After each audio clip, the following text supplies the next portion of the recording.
Welcome to our Tampa Facebook Live. Mayor Jane here with you, and glad to be back with you and to be able to provide some updates on where we're at with COVID and to introduce a new segment of our Facebook. I know while many of you think I am the medical authority on COVID-19, I don't have all the information without a doubt. And one of the individuals that I have relied on a great deal for information is Dr. Michael. And he is going to join us on our Facebook Live programs uh, going into the future so that he can provide some updates on what we need to do, the steps we need to do in order to keep ourselves, our families, our entire community safe. So we're going to call this segment a road to recovery, although this might be a spoiler alert. What Dr. Michael says or is going to say is not positive. So we need everyone to please, please listen, because the solution here is very simple, and each and every one of us have to understand our personal level of responsibility in keeping each other safe. So very important. Let me give you a little bit of background on Dr. Michael. Edwin Michael grew up in India and Malaysia. He attended the university in India and the UK. He obtained a PhD from Imperial College London in 1990, then went to the universities of Cambridge and Oxford for postdoctoral work. He came to the US to take up a professional position in epidemiology and global health at the University of Notre Dame in 2011. He moved to USF just this July from Notre Dame to take up the professor of epidemiology position at the College of Public Health. So thank you very much for joining us, Dr. Michael. He and I have had many conversations about COVID, and he's done a great deal of modeling on our case predictions. So go ahead, Dr. Michael, would you give us an update on COVID-19 in the Tampa Bay area?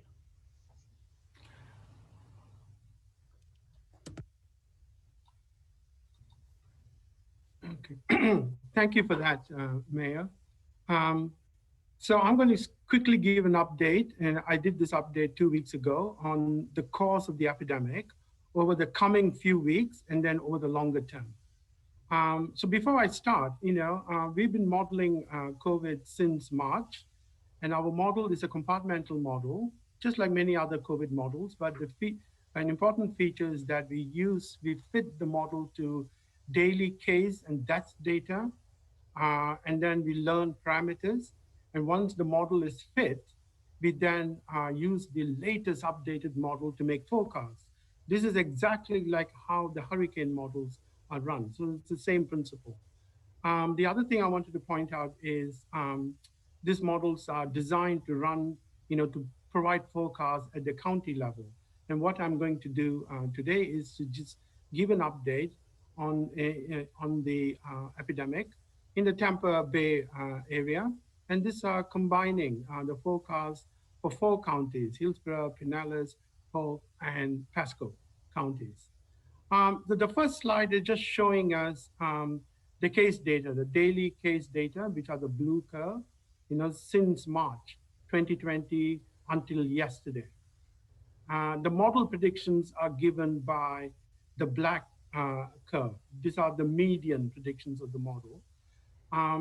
And then the model is projecting what the cases ought to be over the next 2 weeks, outside the observation data.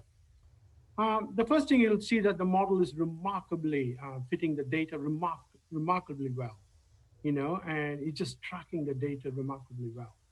And like I said, the model, captures information about social conditions, and then we make those predictions.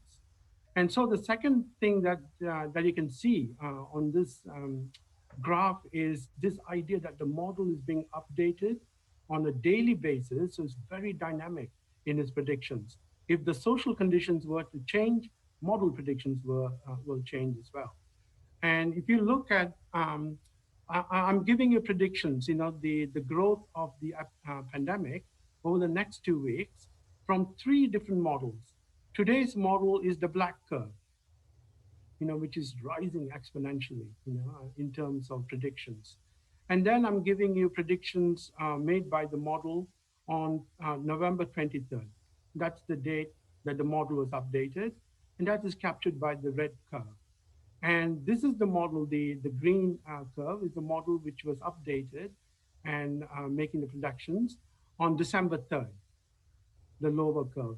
December 3rd model was just capturing, just during the, what happened during a Thanksgiving period. And at that time, we were predicting the growth rate to have reduced. But the other two models are showing that the growth rates are going to be, dramatic, given the recent data. These are the post and then the pre Thanksgiving data. So keep that in mind. The other thing that this graph is showing is the impact that social measures can actually make. If on June 22nd, face masks mandate were made, and June 26th, bars were closed. And you can see immediately after that, after a lag period, that led to a dramatic decline in the reported cases in the Tampa Bay region. And so we ask ourselves, why is this recent resurgence? Schools reopened 31st of September, and then 14th of, sorry, 31st of August. 14th of September, bars reopened. 28th September, there was a statewide reopening. And you can see that immediately is resulting in cases rising. Right now, we are in the exponential phase of growth in the pandemic. And this is another a graph showing the impact that social, mitigation measures can make. This is the top curve, the blue curve is showing what if the mask mandate, which occurred July 22nd, if that didn't occur, this is a number of cases cumulatively, that could have happened in Tampa Bay,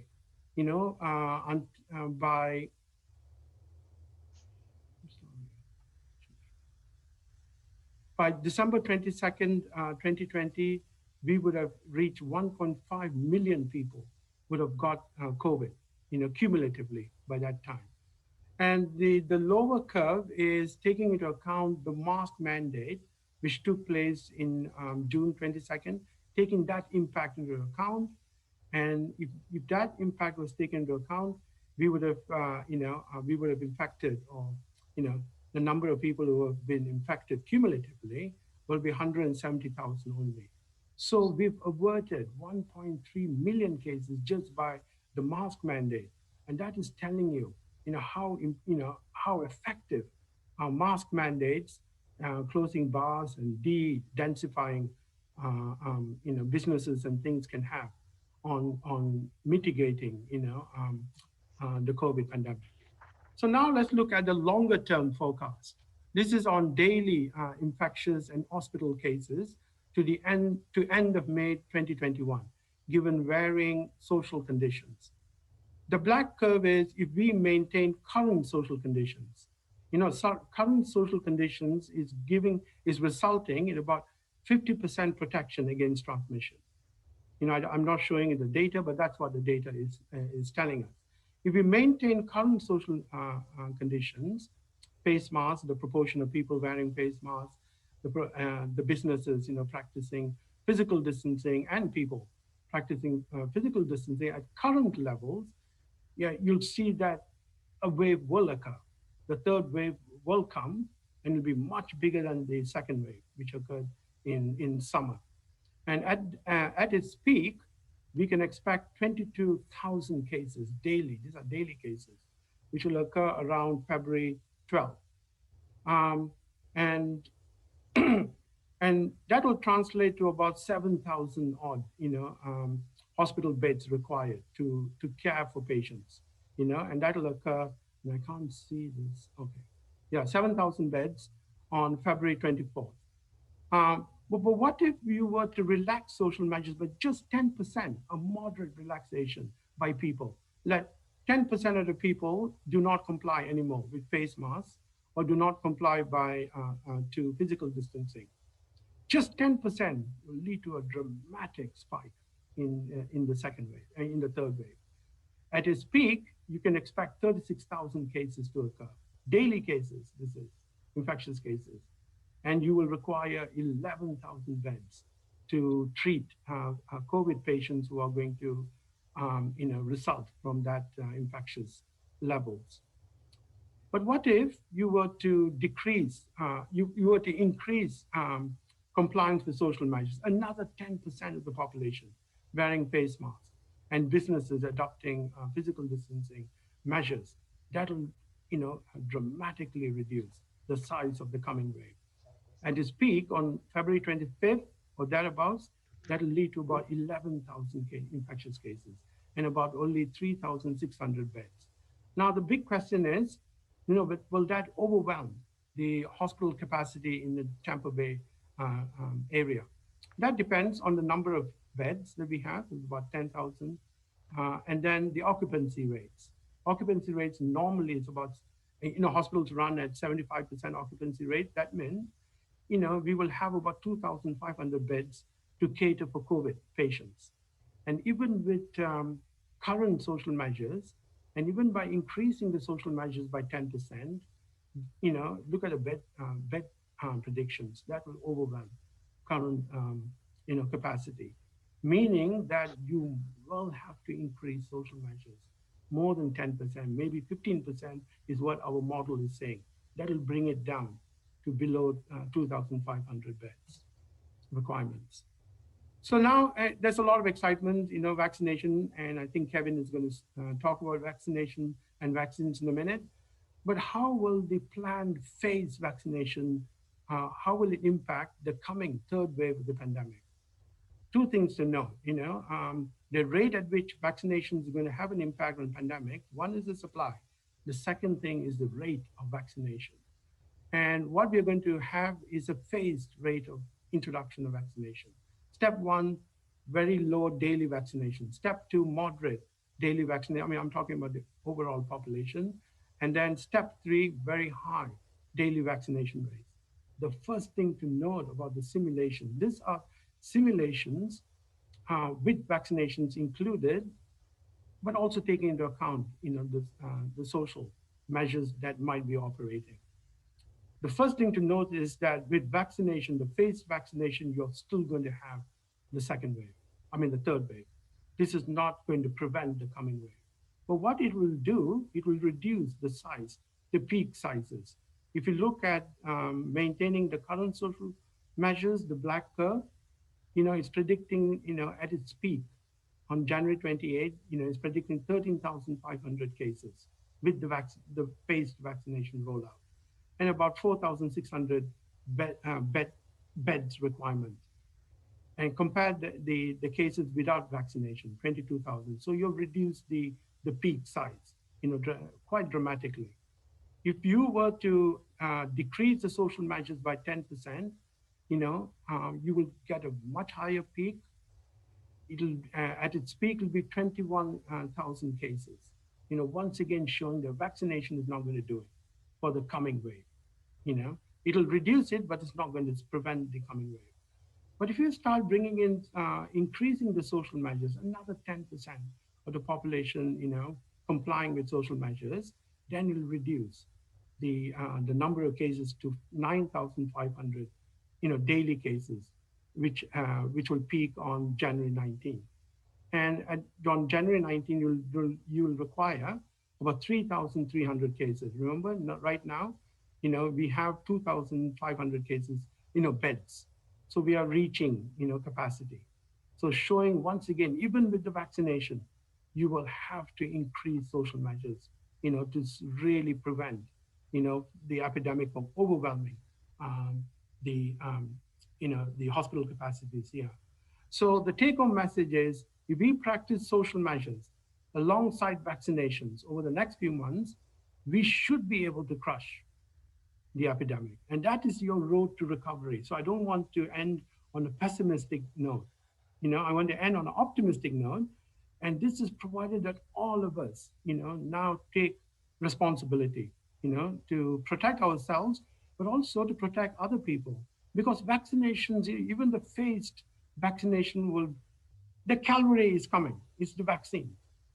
With the phased vaccination, you will reach herd immunity, 70 to 80% of the population will be immune by end of April, even with the phased introduction of the vaccine. Once you hit 70 to 80% herd immunity, now you can open up the economy fully. And we predict that you can do that by the end of April because you'll have enough immune people in the population. Then you can stop all social measures even because you've hit herd immunity. And that is the road to recovery, you know. You can open up the economy fully. So my plea is, you know, all of us will now have to just wear that face mask to give time for the vaccinations to roll out. And then all of us go and get vaccinated.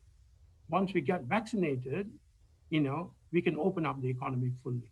And I'm hoping that in May, we will come back to normalcy. Thank you. Oh, thank you, Dr. Michael. Thank you very, very much.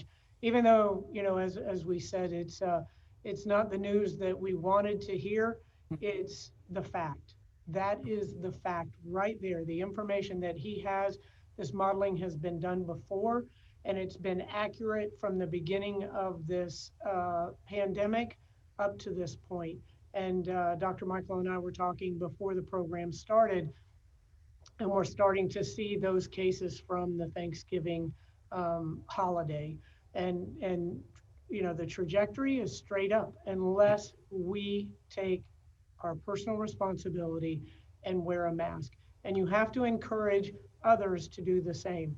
You'll hear a lot of rhetoric about the businesses, and I fully understand as much as anyone the significance of businesses in our community being able to operate, especially small businesses that are in danger of being forced out of business because of this pandemic. But all we're going to do is prolong this if we don't take these steps right now. And the prolongation of the pandemic is not the downside. The downside is people are going to die. Our hospitals are going to be overwhelmed. You saw the numbers right there. Even with a 10% increase in those simple steps of social distancing and mask wearing, we're still going to overwhelm the number of available hospital beds. But we can change this. We can do this. Without a doubt, Tampa, we can do this. And so we need everyone to do their part. I know everybody is fatigued. There's a great deal of frustration. People are tired of being at home.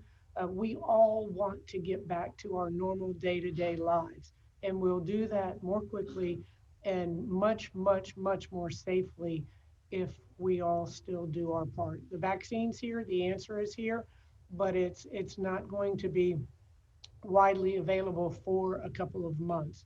And so we've got to continue down that road of wearing our masks and protecting our friends, our family, and our loved ones. So thank you so much, Dr. Michael, for that information. And I really appreciate you coming on Facebook Live. And I also appreciate your information that you have helped me with over the past few weeks. Thank you, sir. Thank you. All right, now next up, we're going to talk about the vaccine itself. And we have a couple of exceptional individuals here that have been making presentations on the vaccine, the efficacy of the vaccine, the safety. So they're going to answer questions, and they're going to share information with you. But first, I'm going to share a little bit of information about them, and you will agree with me. They are, just as Dr. Michael is, incredibly talented and brilliant physicians. I've had the pleasure of being on a panel or two with Dr. Sneed, and he is a tenured professor and the founding dean of the University of South Florida's College of Pharmacy. Dr. Sneed earned his Bachelor of Science degree in biology with a concentration in microbiology from the University of Central Florida.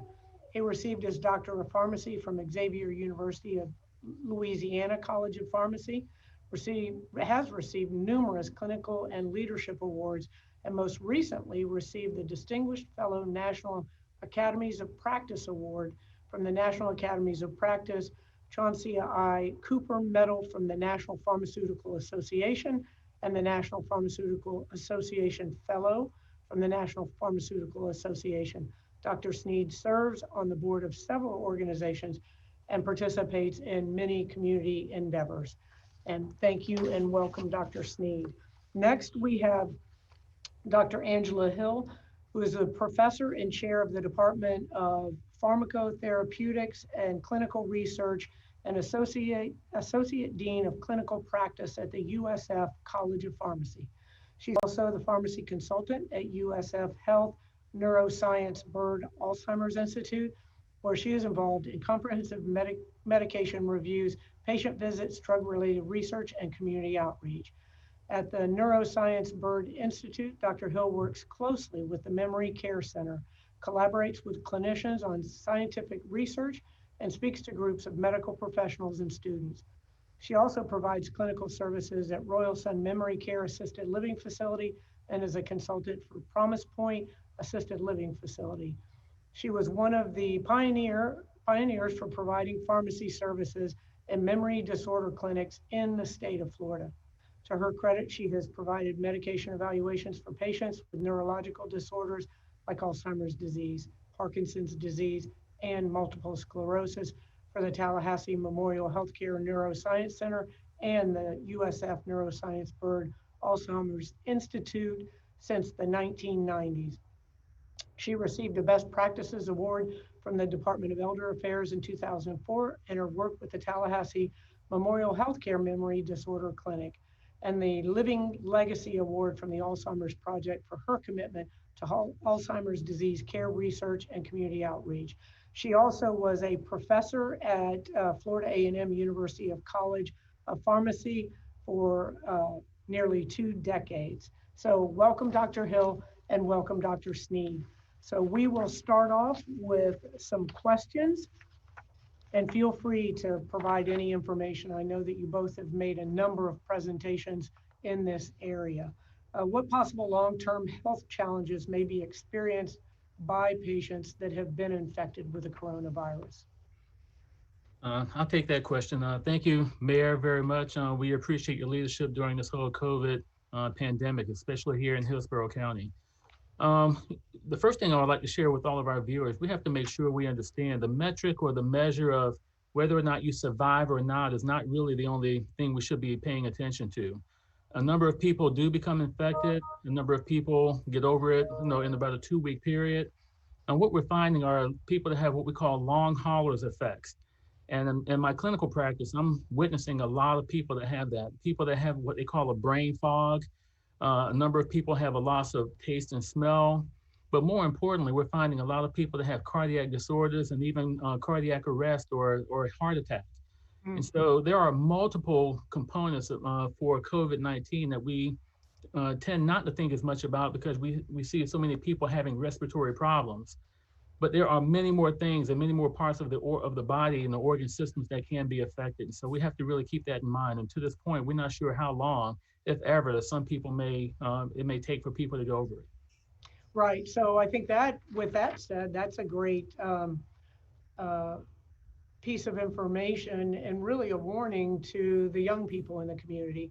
A lot of young people that I talk with say, well, I'm young, I'm healthy, I get this, what's a couple of days, I'll be fine. One, they can pass it on to others very easily, but then also there's so much unknown about this particular virus. Individuals who seemingly were very, very healthy have actually died from COVID-19. So no one should take that chance of, looking at it as you're in a position that you won't be negatively affected by COVID-19, because there is so much that is unknown. It may depend on your blood type, your immune system, how much of the virus you get. So there's so many unknowns. So that's great information, because we need to make sure that nobody thinks it's okay to get COVID-19.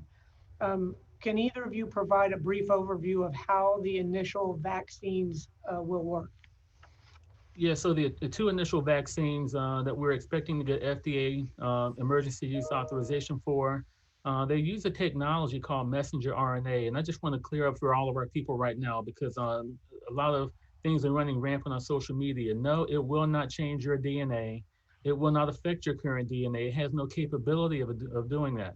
Simply what we've done, it's almost like taking a code from a computer and then feeding it into a printer and telling the printer what to do. We're taking genetic code and we're telling it to produce part of the virus in your body, and your body's going to build a very quick immune response and build an enormous amount of antibodies so that if you come into contact with the actual virus, you already have an army of antibodies waiting to protect you from it.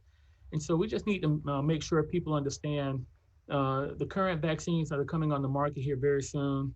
They have a very good safety profile, but more importantly, they are not designed to affect your DNA and change anything about you. Okay. And Dr. Hill, oftentimes, even with, I know with the flu vaccines, that people say, well, you might catch the flu from that. So is there any way that someone could contract COVID-19 by taking the vaccine? No, certainly not. Okay, that's good. And also the significance too is that this is a two-part. And so the first one, so what's the percentage of antibodies that you would derive from the first round of getting this? So what, just give me the number. Yeah, it's about with the first shot, there's about a 52% response at that point, and then with the second shot, it ramps up to the full antibody response after that. Okay, excellent, excellent. And it has to be the two. Well, you're going to get that first immune portion, but it's very important to get both shots and to get them in that period that you will be advised upon. We need the full complement of antibody army ready in your body. So we need two shots. Fully armed. There you go. What are the anticipated side effects of the initial vaccines, and what is the administration schedule? Well, I've had an opportunity to review the entire 53-page report that was submitted to the FDA by Pfizer. The overwhelming and the most prevalent side effect has been fatigue, believe it or not. And then followed by that, a number of people had headache and then chills. And interestingly enough, only about 16% of the people actually developed a headache. And so in all cases, by the way, they only lasted for a 24 to 36-hour period and were treated effectively with Tylenol. So we want to make sure people know that, yes, you might feel bad for about a day. You can take Tylenol, you may feel tired, but it's worth it to get full protection against getting the virus and potentially having all of the effects I talked about earlier. Okay, for a point of reference, Dr. Hill, what would be the side effects of your basic flu shot that everybody gets every year? Well, kind of similar side effects. You might have some body aches in addition to the chills and the tiredness that he referred to. A lot of times injection site related pain is something else that commonly is reported, and that could very well occur, with the COVID vaccine also. Okay, so in essence, nobody should fear the vaccine. The side effects would be about the same, if not less than the ordinary flu shot that we encourage everybody to get. Yes. All right, and on the schedule of administration, it's like a week apart. Is that? No, I'm sorry, it's a month apart. But they said to get it within that 7 days. So is that correct? It's between a 3 and 4 week time period apart between the first and the second shot. Excellent. All right. Have the clinical trials shown any long-term side effects from the vaccine? At this current time, the safety profile has been very, very, very positive. We have not seen any long-term effects at this current time. Of course, we're going to follow people for about a 2-year period through the clinical trials. But I know many people are worried about that. But so far, when we've looked at all the history of vaccine trials, the majority of adverse effects show up within a 2-month period. And part of the application to get approved has been to follow people 2 months beyond the time they got the second shot. And so right now, we're not anticipating any long-term effects whatsoever. Okay. Do you have an idea, or do you have the information on the actual trials, when those started? Like how many months ago? Oh, absolutely. Absolutely. The trials on it, they started back over the summertime, and depending, there were about 6 or 7 companies out there all doing about the same time. But they started in the summertime in July, and they run through August and all the way up until November. and they're continuing on right now. So they've been ongoing for a long period of time now. Okay, that should give people uh, some sense of comfort and security, knowing that this, it's something that has been tested, it's been time tested, and it's been tested on a variety of people as well. Can you talk a little bit about that? Who who it was tested on? Who were the patients that tested these different vaccines? Absolutely. So right now we have information from Pfizer. They went to about 4 different countries. They had about in total about 40,000 people. The overwhelming majority were Caucasian, but I must say that we had about 26% of the people that identified as Hispanic or Latino, and we had another 10% that identified, just under 10% that identified as African American. So this is one of the most diverse clinical trials that we've had around vaccines, really probably in the history, because normally that number for African Americans is running about anywhere from 1 to 3%. And Really? they made a concerted effort to make sure that we got up close to 10% with African Americans, and clearly about 25% plus with the Hispanic and Latino community. But that included people from Argentina and Brazil and South Africa, by the way. Excellent, excellent. Well, that's good. And then also all ages, with the exception of pediatric. I mean, Yeah, this is for adults, right?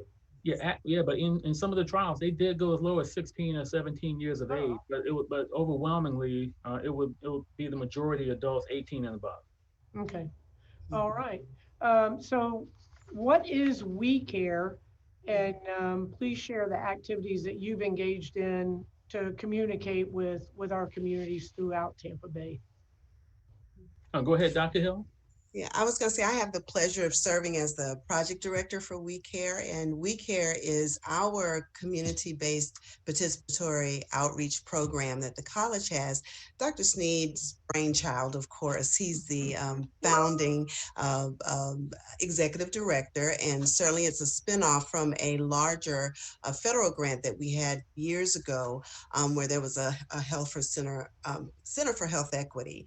But the mission at that time primarily focused on cancer-related issues, and we did a lot of collaboration and continue to do it with Moffitt Cancer Center and other entities focusing on cancers that affected predominantly the African American community. And in around 2015 or so, Dr. Sneed founded We Care with the intention of kind of broadening that with a mission of first educating the communities, Black and Brown communities and other diverse communities, about the importance of research participation, and certainly trying to bridge that gap between researchers and the community to make sure they understood the opportunities that are afforded through research participation, but then also assist the researchers in terms of making culturally tailored approaches for recruitment and retention.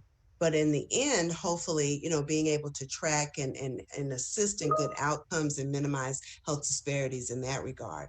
And so to your question in regards to what has We Care been doing since the pandemic, well, probably as early as December, we continued, trying to bridge or connect researchers with the community. And then when the pandemic started, we just went on a rampant race to try to educate as many people. Anyone who had ears and eyes has probably heard about We Care. So we have done virtual programs and workshops, radio shows. We've been approaching different entities about podcasts, but trying to reach all individuals. So faith-based communities, civic and social organizations. Last week, we spoke to the Divine Nine, so a lot of your Greek sororities and fraternities. We've talked to athletic coaches. We've talked to all groups, certainly in Hillsborough County and beyond. And using the virtual platform, Zoom has been our friend. We have a phenomenal community partner in Reach Up.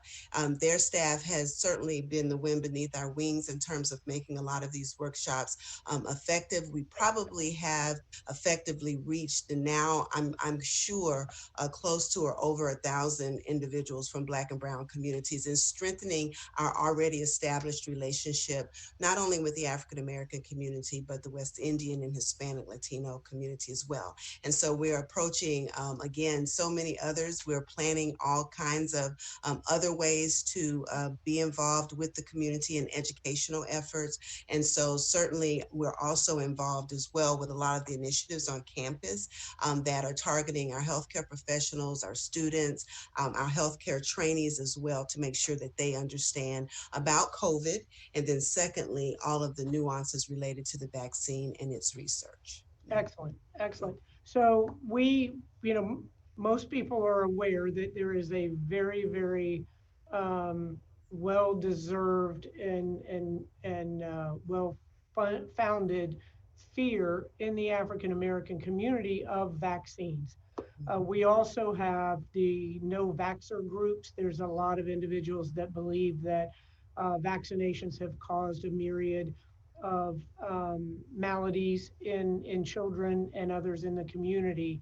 And so where can individuals go to get the right information? And then also we have social media that has been turned into a weapon, and there's just so much misinformation that people take as the gospel. So is there a location that we could send our viewers to, or those individuals that may just hear about the program or hear about We Care, that they can go and be educated, something that they may be able to get virtually?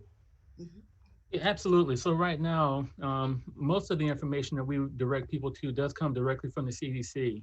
However, we have been partnering with the National Medical Association, which is primarily an association of the Black doctors around the country.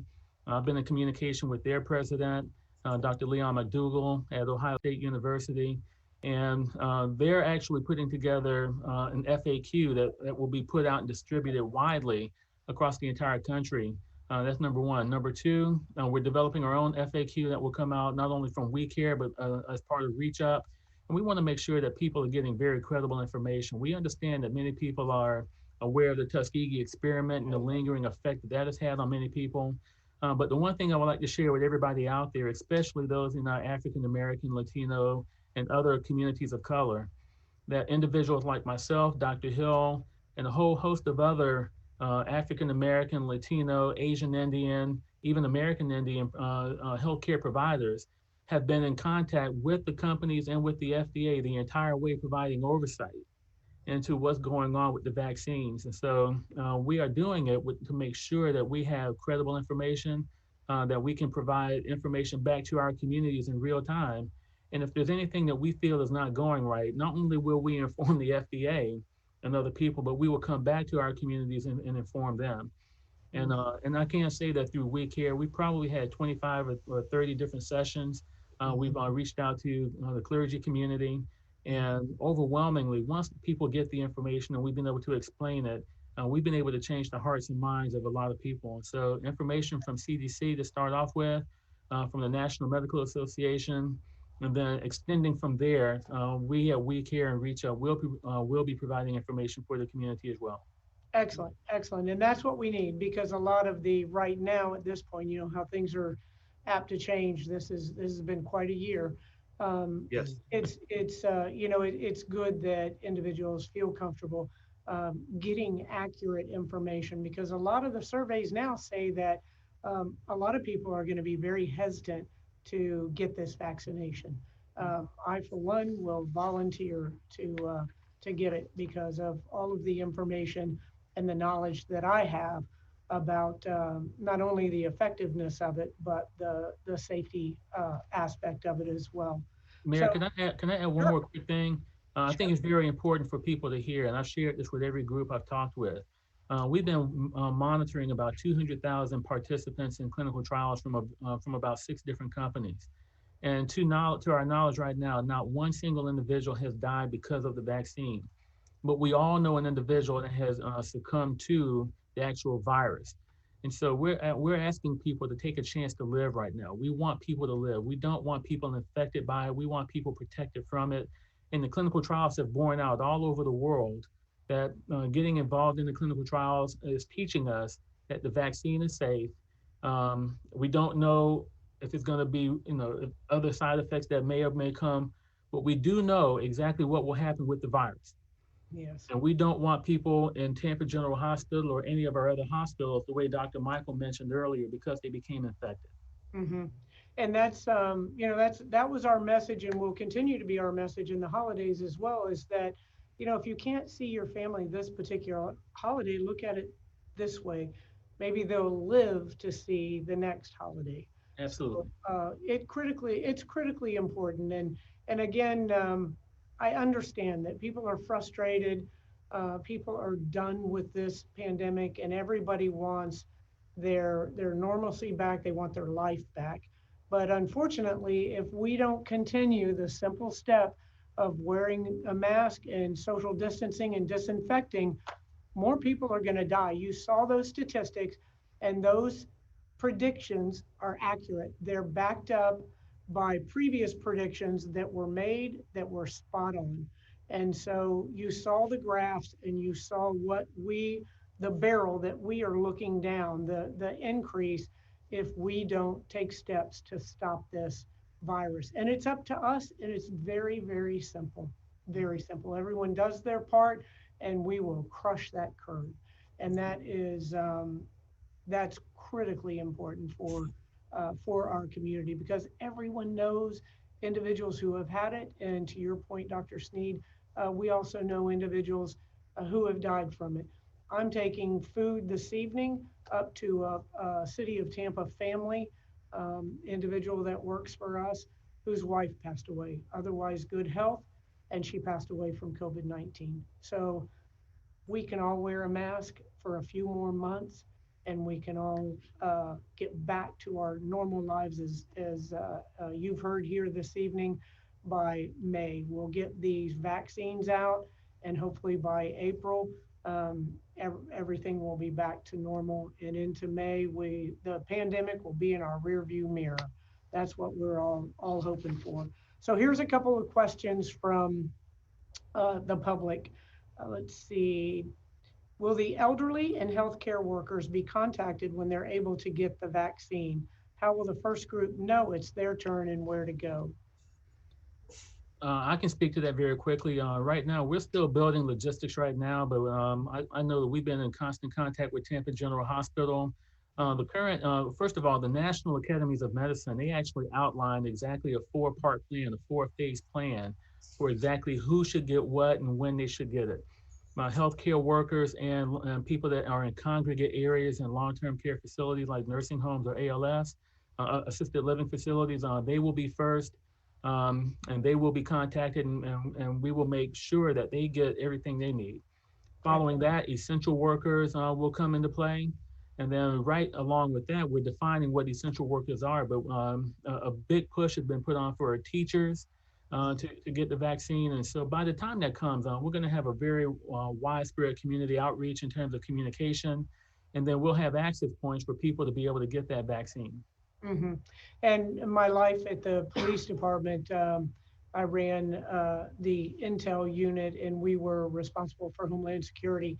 And we have a number, and even with the hurricanes and the storms that we experience here in Florida, we have a very robust plan for the entire city and the entire Tampa Bay area for distribution of anything, whether it's these vaccines, it's food, water, whatever it is. We have locations already for pods, and that's points of distribution all over the city. And so we'll be able to, without a doubt, give these vaccines out in a very orderly fashion. Matter of fact, I just talked to John Coors, the CEO of TGH, this morning about their plan. And we're going to have a place set up for first responders, frontline workers with the city. And when those vaccines become available, we'll be able to distribute those as well. We're very lucky to live in this community because we have such incredible working partnerships. So, and we have individuals like you, Dr. Hill, and you, Dr. Sneed, who take your time to educate and inform and really put a lot of individuals' hearts and minds at ease with this very, very important topic. Okay, well, the current city and county testing sites convert into places that people can get a vaccine? I'll tell you the answer to that is probably yes. The ones that are Raymond James, the most active Raymond James Stadium and Lee Davis Center are run by the state. And by virtue of the fact that 78% of the tests now are administered by private medical staff, your own medical provider, then we should be able to turn those into vaccine shots or split it down the middle because we've already got such a great system set up for distribution there. And let's see, I think that is the end of the questions. So I thank you all so much for your time and for all that you have done um, for our community. It does not go unnoticed and it is very, very much appreciated. So thank you, Dr. Hill. Thank you, Dr. Sneed. And Dr. Michael, if you are still on, thank you. And we'll see you next week on the update. Just a couple of updates here at the city. Many of you know we had a water main break the other day, and it was pretty spectacular. A third party cracked a water pipe, water main, and it happened to be right out at our water treatment site. And so we lost a great deal of water pressure throughout the city. And we can take a number of steps. For example, we connect with Tampa Bay Water, and they can supply water to the New Tampa area. So New Tampa basically was unaffected after the initial loss of pressure with water there. And once they were able to turn that valve off, the water was distributed around that particular break in the pipe. And within a couple of hours, they had the water pressure back up to 75 PSI, which is where we like it. Here's the rub and the reason that we have the boil water.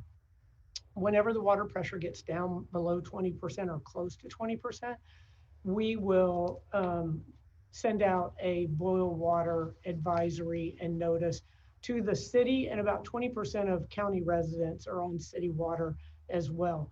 So we put that notice out. The health department requires that we have a number of designated sites throughout the city, and we have to send personnel out to each of those sites, collect water samples, bring them back to the lab, and then test them over 24 hours to ensure that there's no bacteria that has gotten into the water, just to ensure that the water is safe. We've done that first round of testing. Everything came out wonderful. And now we have to do a second round of testing. So we anticipate that on Thursday, tomorrow's Thursday, I lose track of all my days. I go to work on Monday and go home on Friday. But tomorrow, the boil water should be lifted. But we do have water available. We brought out our storm supply of water immediately and made that available in 4 different areas of the city. We also have a particular location that's making water available to our restaurants because we know it's a particular inconvenience to our restaurants. But you can boil water, fine to take a shower, do all of those things. We just don't want you to ingest the water until we get the all clear from the health department. So we thank you very much for that. We also have a mask campaign going on. You'll see signs all around that are pretty blunt. It's choose your mask. Choose to wear this mask that will keep you and others around you safe, or choose to wear a ventilator mask. So please wear a mask. I know I've said it over and over, but just give me 30 more days. I'll be so appreciative. And then we also, at the water sites, we distributed face coverings as well, reusable, washable face coverings. We did that early on before we were able to get the mask mandate in place. And when we asked everybody for their cooperation, we passed out over 400,000 masks at that time. So we passed out more masks than we have residents in the city of Tampa. And just over the last 2 days with the water main break, we've handed out 50,000 additional masks as well. So masks are available. You can't use that as an excuse. Make sure you mask up, you stay safe, and you stay healthy. Thank you all for joining us, and I will see you next Wednesday. Take care, and remember, stay safe, stay healthy, and we have a lot of choices in life. I hope you choose to be kind. Thank you.